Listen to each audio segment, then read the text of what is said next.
Good afternoon, everyone, and welcome to Lunch with the Finance Bunch. I'm Charline. And I'm God's gift, Matthew. Hello, world. Hey, Matt. How are you doing, Char? I'm doing really well. Guess who we have in the studio today? A special guest in the building. Yes, Ms. Petra Cleary. Petra is an international makeup artist and an independent consultant with Arbonne International. Petra, we are so happy to have you here. Petra got those frequent flyer miles up, got them stamps ready. Passport is looking right, y'all. Exactly. Right and tight.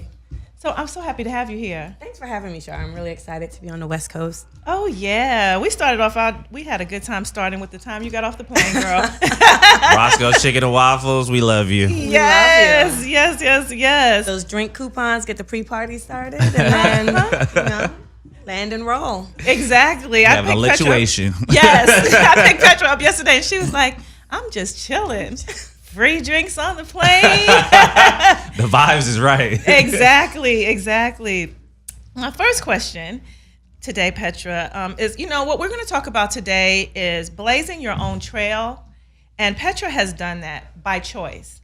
And so I really want our audience to get the understanding that you can blaze your own trail. Petra was a science teacher, y'all. And she went from being a science teacher in the classroom to being an international makeup artist. And I just think that's phenomenal. What made you decide to get out of the classroom and get into the world? Because you've been all over the world. What made you decide to do that? It was exactly that. I had this passion for travel and, education. It always seems like, oh, you have all this time off. And I had all this time off, but the pay wasn't there to fund the traveling that I wanted to do. Right. And so I started a part-time business to fund that, to basically fund my dreams. And it grew and my vision grew every step of the way. And the most depressing thing about education is that as a teacher, your first day, you see your salary schedule for the next 50 years. Wow. And I was like, yeah, this is going downhill real slow. Right. It's going downhill real slow. So, I knew I needed to make a change. I fell into teaching. It was just one of those God moments that I fell into teaching. And so I knew being in the classroom wasn't a long-term plan for me. Okay. Now, what I wanted to do, I had no idea. But I just knew being in the classroom long-term wasn't going to. You were like, I love you kids, but I got to I got to go. Miss Cleary need a life, okay? Right, especially when, you have the free time off because you have summers off and then those long holidays. But if you don't have the money to fund the things that you want to do, you either go into debt to do them or, you find something else to do in your spare time. Absolutely. So what did you find to do, Miss Petra? Well, I found a lot and exhausted myself. So at one point, I found myself trading all of my time during the school year for money.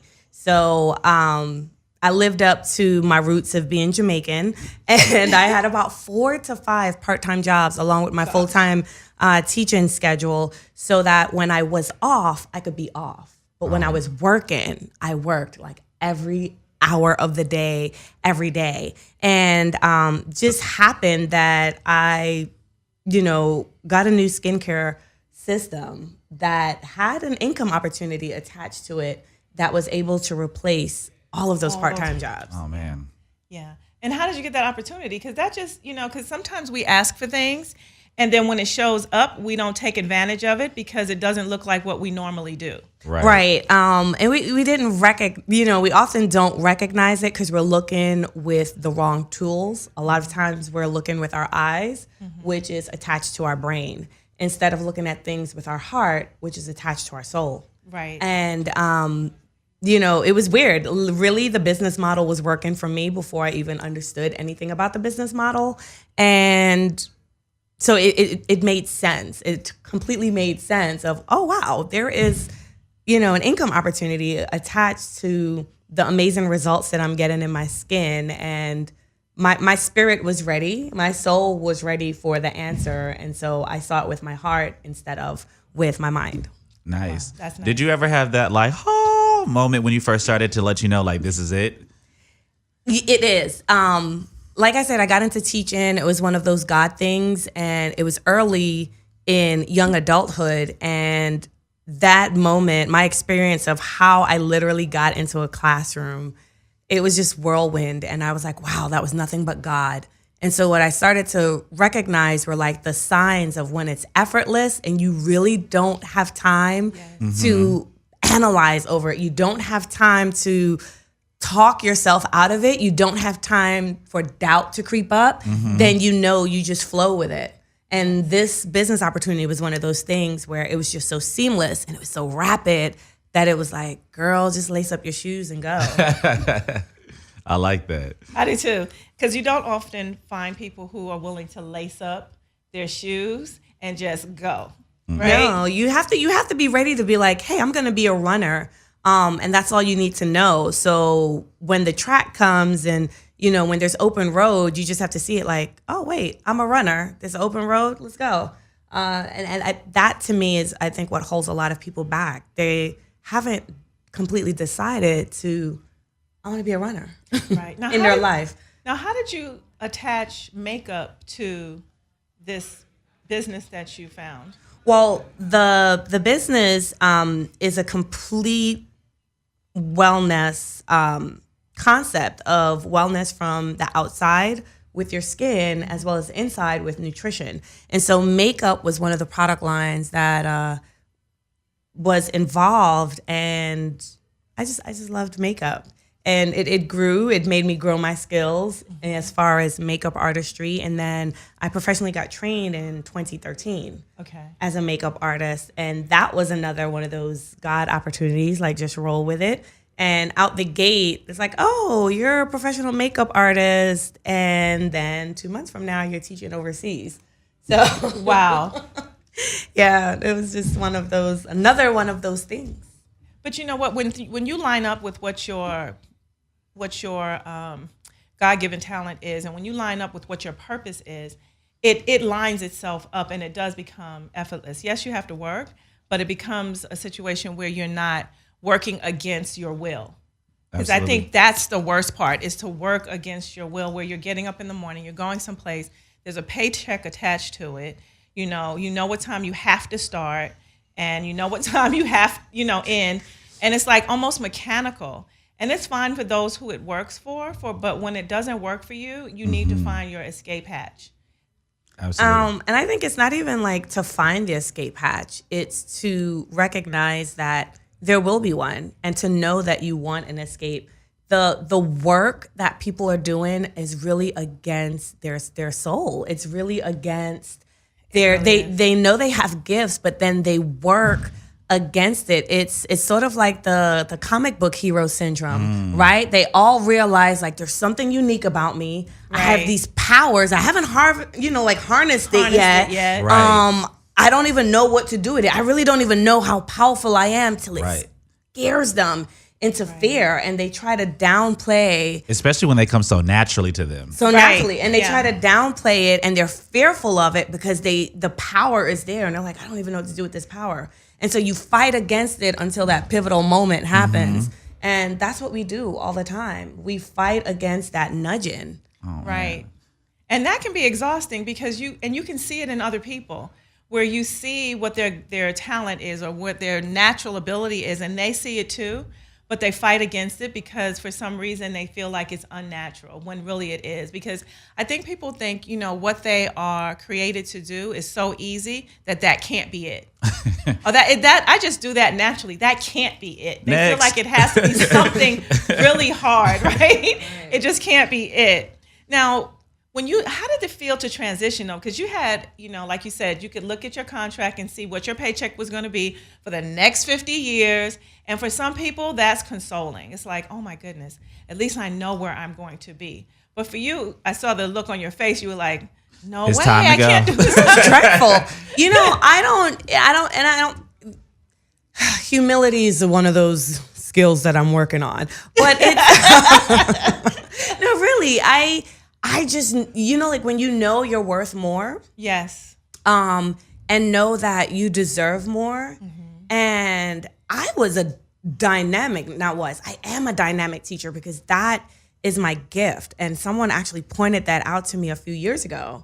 And they were like, P, you don't just do things. you do it to where you teach it. They're like, I don't care. Like if they're like, oh, if you like this dance format, you're gonna end up teaching it. If you like this fitness format, you're gonna end up teaching it. Like whatever it is that you have a passion about, you don't just do it. You teach it. And I was like, that's why I'm here. Right. You know, like that was, and they really pointed it out to me. So it was just as a dynamic educator, and I was like, there has to be more to it. Right. There you has can take to that be teaching skill outside of that particular type of classroom and apply it somewhere else where you get the satisfaction of teaching, but you also get the financial stability you're looking for, which is monumental. Monumental. That's actually really smart the way that I look at it, because especially dealing with makeup, it's like you get to make someone look beautiful from, beginning to end, but then you also get to teach them about the products that you're giving to, or, that you're using on their face and how they're beneficial. But the other part of it is because it's a complete line of health and wellness products and beauty, you can also talk to them about, because your face is a canvas. And the canvas has to be right for the makeup to look right. Absolutely. And so it starts from within. So then you get a chance to share the inward, health that needs to be taken so that the outward person can look good too. And that's what ignited that passion in me really about the product line. Mm-hmm. I am a beauty geek. I am my degree is in biology with a chemistry and math emphasis. So I'm a pretty nerd is what I am. A pretty nerd. You got to snap at the end of that, Petra. Yeah, we'll all snap. They say beauty and brains. They were talking about me. But, and I have a love for organic chemistry. And that's really what goes into the development of cosmetics and beauty products. Right. And to be associated with a product line that was also fell in alignment with my holistic approach to life and everything. My family's like, would you just take an Advil if you have a headache? I'm like, no, somebody pass me a banana leaf, put it on the back of my neck. I was that type of person. So to find a line that was in alignment with that, yes. There was a huge need for education. So we're looking at 12 years ago where we didn't have social media. Right. You didn't see videos about what's in products, what goes on your skin. People weren't as informed about certain ingredients. Mm-hmm. And so there was a huge need for education, and it all just came together. Yeah, I like that. Now, you travel. Do I? You travel. I'm telling you, Petra got them stamps up, y'all. Catch up. Now, more than the U.S. Postal Service. Exactly. Now, when I met Petra, we were in Atlanta. Yes. And she had come off of this whirlwind tour of the world, literally. And she was like, "Oh, I'm a little jet lagged, but I can do this." And then she went to, rattle off the places she had been in the short time from the beginning of the year till I met up with her. And I was like, this is amazing. So you get to do a lot of traveling and teaching people how to apply makeup, be beautiful. That's amazing. One of the other things I really teach with my international beauty educator business is I also train in like lash extensions, brow threading, and other beauty skills. And what it is I'm grooming female entrepreneurs, mainly female. There are some men as well who take part in those trainings. And I do this mainly in the Caribbean and Africa. Mm-hmm. And so to, in those communities where women are the workers yes. in the community, which is why I love teaching threading. It's such a skill in beauty that can transform someone, and it takes like the smallest amount of product. Right. For the entrepreneur to do it. You just need some cotton thread. Hey, and so, right? And every woman needs her brows groomed. Every woman, everywhere in the world. And I can teach an entrepreneur of like a spool of cotton thread. And here's a business that is going to serve your community as well as you and your family. And that's really empowering. And it also gives her the power of doing it within her ability to schedule, because you're also responsible for the family. So to be able to make a living and still take care of your family at a level you're comfortable with, because I think a lot of times women, we have the capacity to take care of our families and work, But when you can schedule your work around your family, it just makes for a much better experience. It makes for you balanced as a woman. Yeah, you're completely balanced, and you don't feel like you're doing this juggling act. Instead, you're scheduling things, which makes better sense. It does. And, there are 3 recession-proof industries globally: alcohol, tobacco, and beauty. So when money is funny, you're either going to smoke it away, drink it away, or be like, I can't look as bad as I feel. Right? Absolutely. And, I've just had some really eye-opening opportunities. Like, I was teaching at a beauty conference in Nigeria, and in the room training to be makeup artists were literally astrophysicists, 2 dentists, attorneys, and doctors. Wow. And that's because they studied abroad, have these multiple degrees, cannot find a job. Right. They cannot find a job, but people are going to get married every single day. Absolutely. That's right. And in Nigeria, their wedding culture is massive. You have like 3 huge events, and that's how it is globally. So you had people with multiple degrees, high-level education that cannot get a job, but can make almost the equivalent as a makeup artist. Wow. That's amazing. Yeah. I'm talking 6 figures Of course. in US dollars. Yes. As far as makeup artistry in certain regions of the world.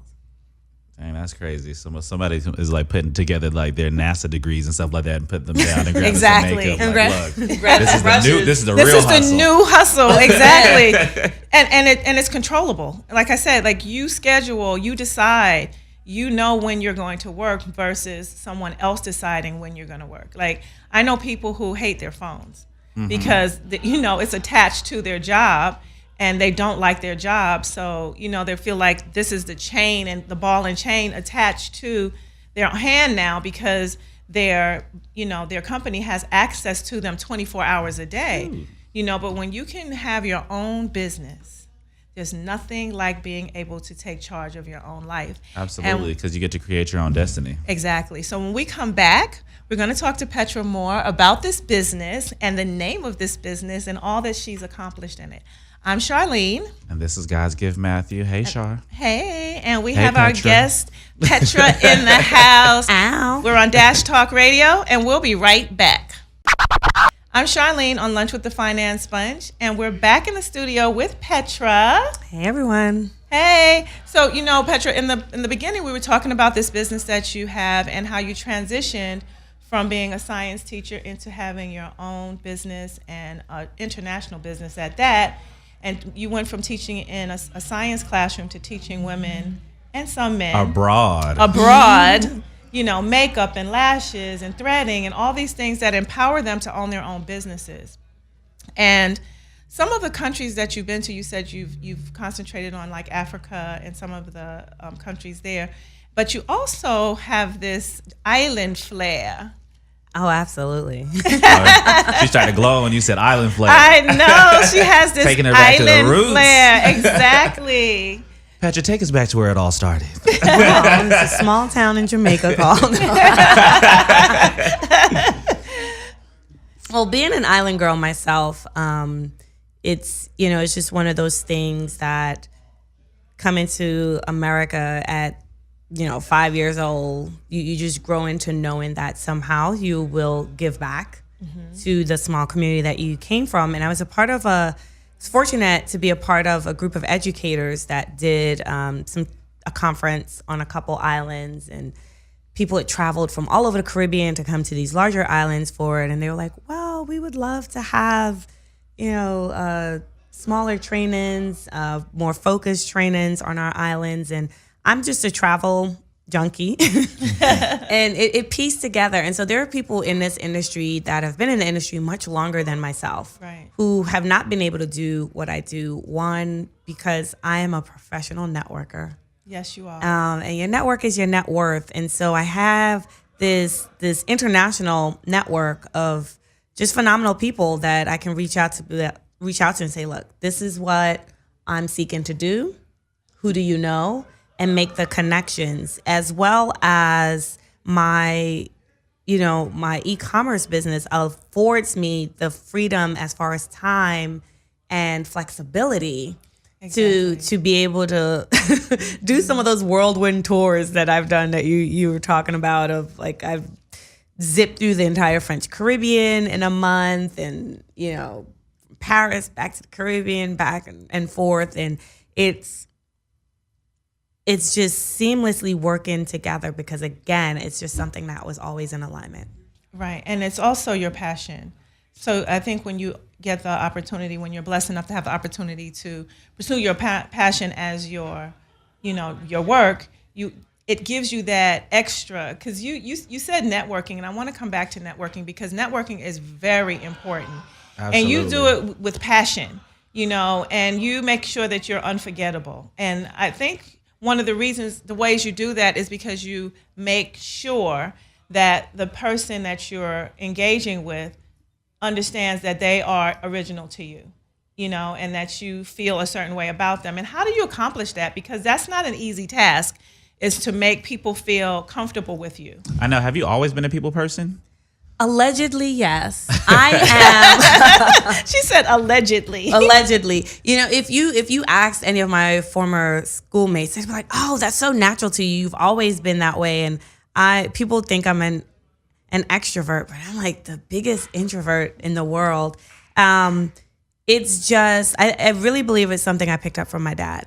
Okay. He was one of those people that everyone knew him. Mm-hmm. He would take that time to just stop and speak and connect. And I would just watch, like, he would get things done. And I think that left an impression on me. And I've always been a part of groups. I love a group dynamic, although I'm very much an independent person. It's weird. I'm such an anomaly. And I love a group dynamic because of what can happen when synergy really takes place. Exactly. So I have been like that. And the biggest thing of making someone else feel comfortable in your presence is you have to feel comfortable in your presence. Absolutely. And I'm a true introvert. Like, I love me. Shout out to all the introverts. That's me too. In the sense Me that too. I'm okay with not going out and having other people around. Like, I'm fine with spending time with me, working on skills or crafts. I'm a very crafty person. And, I was that chick in college, like, everybody's like, "Oh, we're going to a party." I'm like, "Look, I just got me some new needles and I'm about to get into this new crochet stitch." And they're like, "What?" Like, this me time is about to be lit. And that is part of being an introvert. Your motivation comes from within. And when you get to know yourself, you're very comfortable. Exactly. And so everyone else can feel that. So when you're in a room and you're in proximity to people, they're comfortable with you because you're comfortable with you. Yes. And they know whatever comes from you is going to be genuine, and that's reassuring to people. Absolutely. Now, how did you build this international network? Because you make it sound so easy. And that's just something that it takes some time to piece together. How did you do that? Did you have any butterflies when you first started, or did you just jump in full force and say, "Let's do it"? Okay, so my true international network happened from a jump in and let's do it sort of move. When the company that I was with, they were talking about global expansion, and they mentioned expanding to Australia or the UK soon. And I was like, "Oh, wow, I've always wanted to teach overseas." And it was a goal of mine as an educator, and I knew I was about to roll out of the education field. And I was like, "Okay, it's do or die, do it now." And just one of those internet searches, found an agency. They called me to set up an interview. I almost flaked out. And someone real close to me was like, "No, go for it. Just do it." And I did the interview and literally had a month between my interview to pack up my life and move to England. Wow. And you just did it. And I did it. And I did it. And there is where I really live in overseas and in Europe, especially in London, you naturally have a global network of people. And my use of social media was very genuine in the sense of, in the early days, it was a way for my family and friends to know that I'm alive and well overseas. Right. Mm-hmm. And as I met people, for us to stay connected, because they would go back to their respective countries as well. And so that was really it. And I learned to use social media for the social part of it. Okay. Instead of the media. The media part of it. The media part. Some people plug in just to be plugged in, and that's their media part. Right. I used it solely for the social part. Got you. And that made me open to, oh, wow, okay, I can see you don't look crazy. I'll add you to my network. And so I built stranger danger. No stranger danger.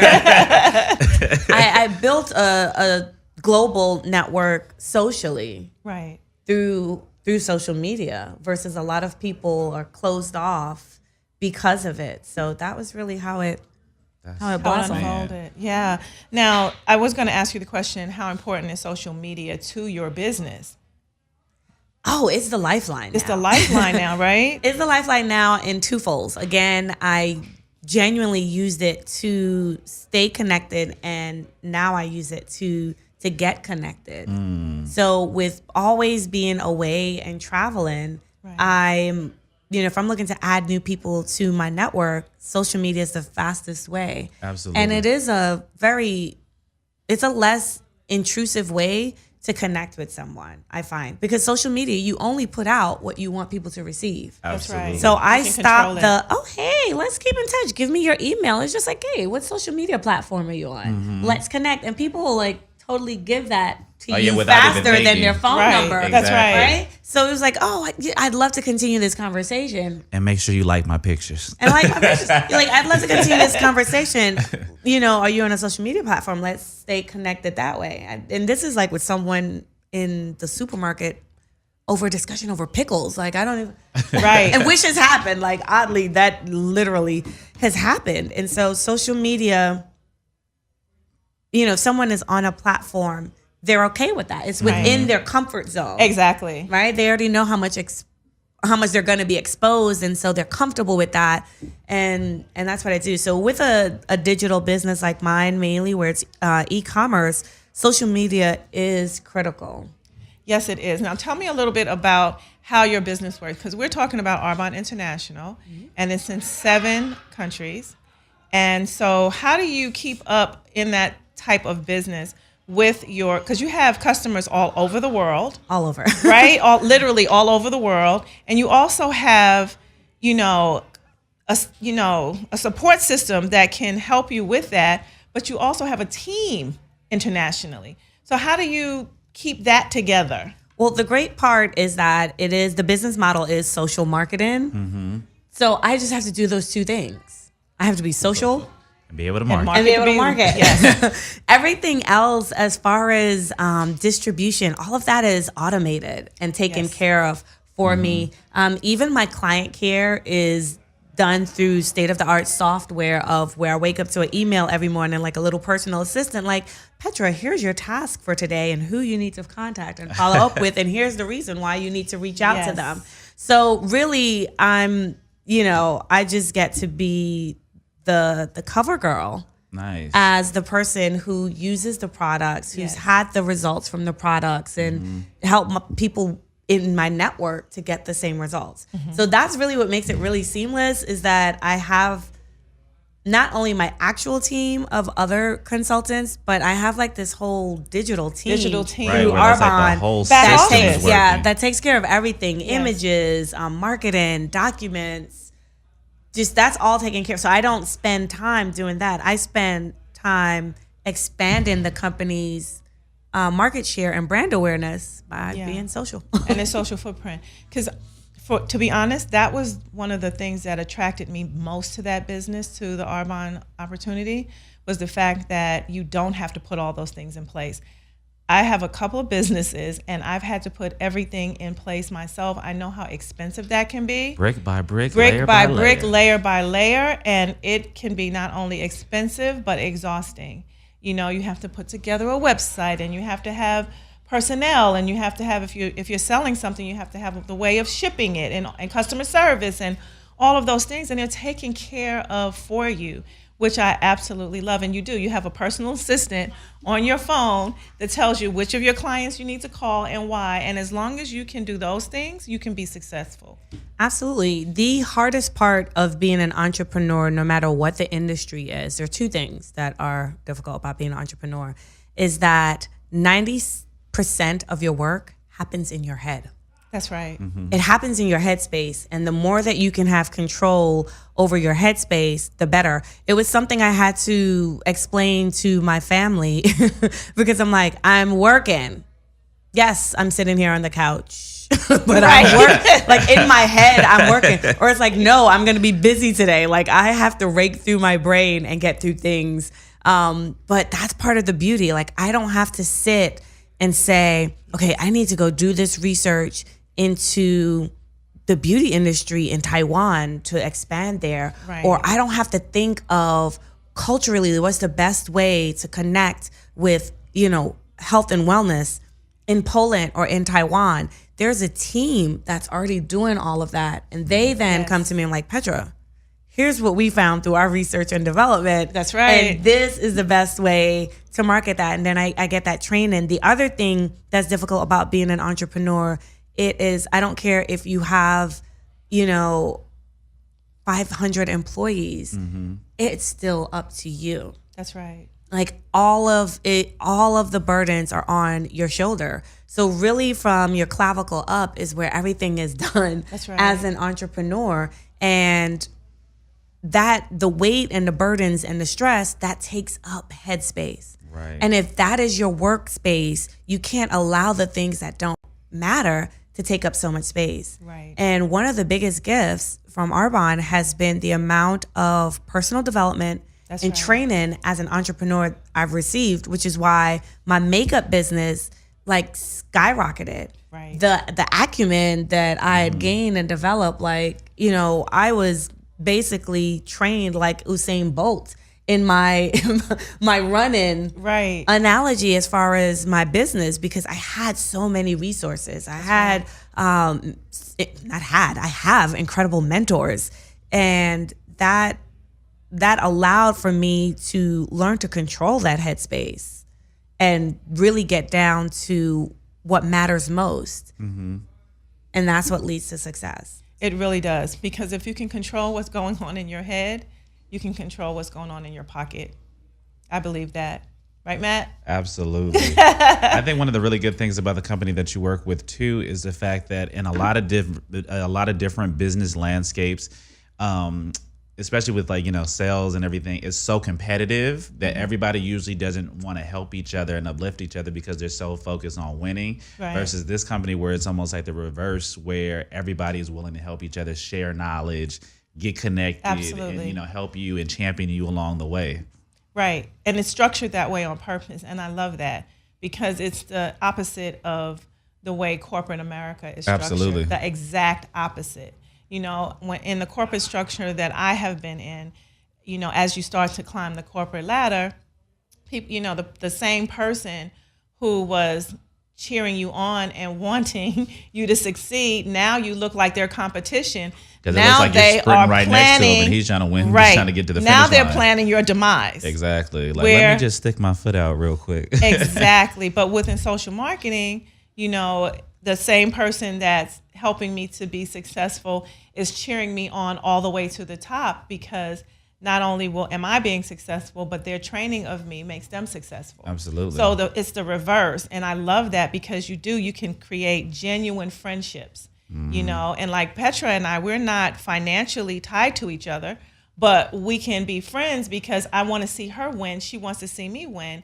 And it goes past the whole money thing. It goes to where you can genuinely have a friendship with people. And I love that about it too. Iron sharpens iron. Iron sharpens iron. And I love that you brought that up as far as the corporate world and the structure. And that was one of the things that really turned me off about education, because it's, the structure is similar to that of a corporation. There is only one principal in the school. There's only 2 to 3 slots for an assistant principal. There are only 5 to 6 slots for, a team leader. And so again, that pay scale is also based on other things. Right. So if you want to definitely knock on the principal's door, like, my paycheck is missing a couple zeros. It's a couple zeros, exactly. Right? So what happens is that, the claws do come out, because people are scratching and scrapping for very limited positions, limited opportunities to elevate their life. Yes. But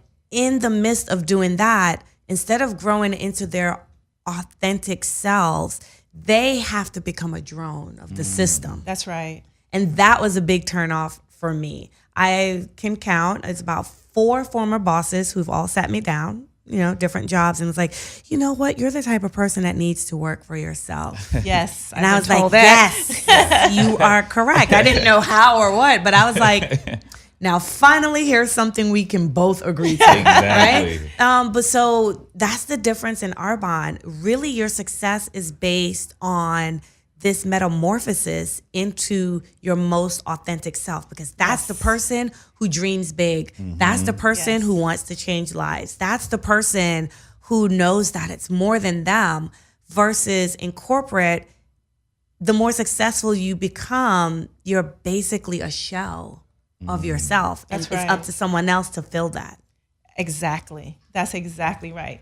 Now, when we come back, we're going to talk more about this. This makes me excited. I love it. I absolutely love it. Because you know what? It gives people an opportunity to see that there is a road to success that may not necessarily look like what the corporate structure looks like, but it's a road to success that they can actually sink their teeth into, get their momentum going, control and be successful. I'm Charline. And this is Guys Give Matthew. Hey, Petra. What up, Hey, boo? Petra. Hey. And we're on Dash Talk Radio. This is Lunch with the Finance Bunch, and we'll be right back. And we're back with Miss Petra in the studio. And Matthew, are we having a good time with Petra or what? Absolutely. Miss Petra's something else, you guys. Off screen, she was sharing with us some little tidbit secrets that I might make you aware of. I don't know. But this is going to be all about Miss Petra. We know about your business and how successful it is. And we want to know, what keeps your vision sharp? That's what I want to know. Oh, wow. It keeps my vision sharp. It's definitely being at the place of where Petra has gotten the initial thing that she wanted out of this, which was, I wanted out of the classroom. I haven't had a full-time teaching position since 2008. Wow. So, 10 years of having what I want. So it's definitely, the vision is always growing to, who can I serve and what can I do? And, the muddy motivation is, the more I have, the more I can do. Right. And I traveling is still just, it's just a part of me. And I've done volunteer teaching in developing countries in South America. I've been to Ethiopia twice. And that definitely gives you a global vision of what you can do. So there's so much, so many ways that Petra can serve. And that's what, literally every time I get on a plane, it broadens my vision. Wow. What's been the country that you've enjoyed traveling the most so far? Because you've been to a lot. So do any stick out to where you're like, you know what? I equate countries and cities to people that you've dated, where they're all different, or like your children, where you love them differently. And one place has a place in my heart, and that is Belize. And that's because Belize was the trip that took me so far outside of my comfort zone. I literally had people saying, are you sure you want to do this? So I did volunteer teaching in a Mayan village in Belize. We're talking about 97% humidity, 103 degrees. All of the bugs, all of the animals were like Jurassic. And it was sort of like one of those Fear Factor meet Survivor type trips. And, English was barely spoken. And it was just one of those trips. And I was like, I'm going to do it. And a friend and I, we did it together. And to this day, we've traveled the world, and we'll always be like, just Belize has a place. But culturally, it's such a dynamic place, because it is, and I'm a foodie. So that's why Belize has a huge place in my heart. Get to the real, Petra. Get to the real. You go to a restaurant and that lady is making the wickedest corn tortilla that you can have in your life, along with something very Caribbean and West Indian, all in one spot. So Belize is this melting pot of Central American culture and the Caribbean.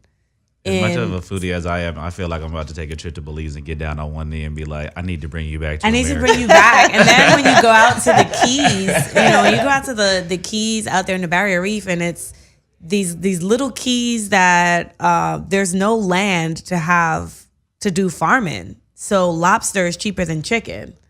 So I was in heaven. It was like, what? It. Seafood is cheaper than... I'm heading Next out. destination. Right. Yeah, so Belize definitely has a place. I always say, like, when I win the lotto and I need to hide out and get my plan together, I'll be somewhere in Belize, one of those keys. So. Oh my goodness. And that's one of our questions. So if you were to win the lotto, what would you do with the money, Petra? First and foremost, I would have to give my grandmother $1 million according to a note that I wrote when I was 6. Shout out to Grandma. And she kept it, and it said, I promise that when I grow up, I will give you $1 million. And on my 25th birthday, when we all think we're allegedly grown up, yes, my grandmother presented this note and was like, I would like my $1 million. So I was All like, cash. all cash. And I was like, I was just so blown. And I was like, you kept this all these years? And she was like, I probably found it like 8-10 years ago and decided to keep it from that point. And I was like, why did I write this? And she was like, it was probably over a mango. Like you wanted a mango, and you're like, Mama, please, I promise. Like when I grow up, I'll give you $1 million. So first, I'd have to hit really, really big. exactly. Because I already owe her $1 million in cash, and she wants it. And then, wow, there's just so much I would do. I'd definitely build in 3 places. I would definitely have a house in Jamaica. I'd have one in the Cayman Islands. And I'd probably have a little spot somewhere in Europe. And then I would get to work. I would get to work on all those things of my vision of being able to serve disenfranchised children just around the globe, mainly through education. I did have this concept. I don't even want to tell it. Someone may take it. But it incorporated 2 universal things. Football, as in soccer, and math. Ooh. Which are 2, like anywhere in the world, they're the same. Oh, Yes, exactly. they are. Especially how huge soccer is around the world. Yes. Yeah, absolutely. And math is a universal language. It doesn't matter what you speak, it's the exact same. Yes. So I've always had this vision for incorporating the 2 to serve children around the world. Wow. Now, in all your travels, in all the money that you've spent, what is the one purchase you regret? One purchase? What did I buy? I stopped buying things, honestly. What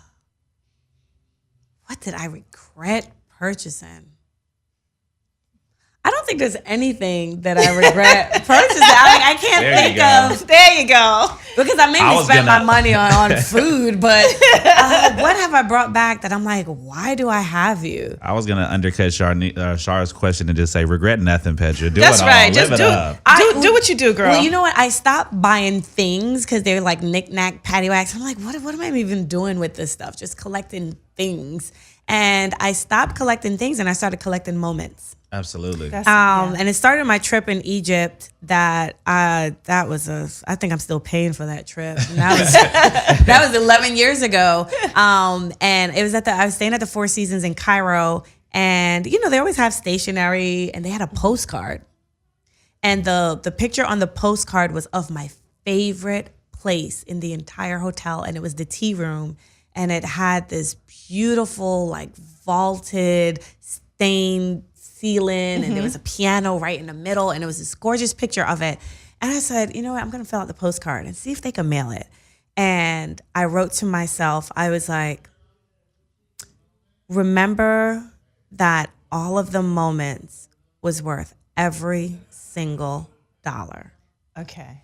And I went to the concierge and I was like, would you? And he was like, absolutely. And they mailed it to me, and it arrived in the same billing cycle as all the credit card bills. Right? And here I go to check the mail, and there are the bills, and there's this postcard that says, remember that it was worth every single penny. And from that day forward, I stopped buying things when I travel, and I find a postcard that captures something that I loved or remembered, and I write myself a note.